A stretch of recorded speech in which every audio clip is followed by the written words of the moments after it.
Hello everyone, welcome back to my YouTube channel. In this video I will tell you how to make the text bold on iPhone. So we will try this on two different apps, Snapchat and WhatsApp. So first we will go to WhatsApp. So let's suppose I open this chat and write something like wait for the end. So let's suppose I want to make the last word end bold.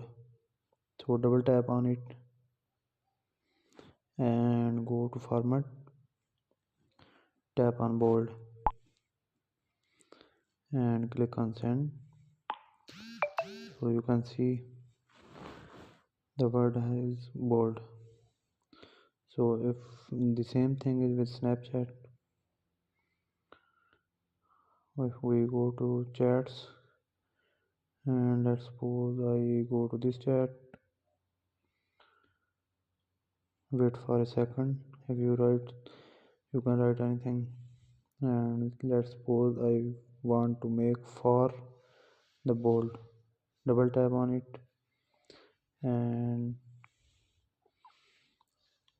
click on this icon, go to format and tap on, you can also make italic, underline and bold. Tap on the bold and you can see it's bold. Thank you for watching the video. If you have not subscribed the channel, please subscribe to get more videos like this.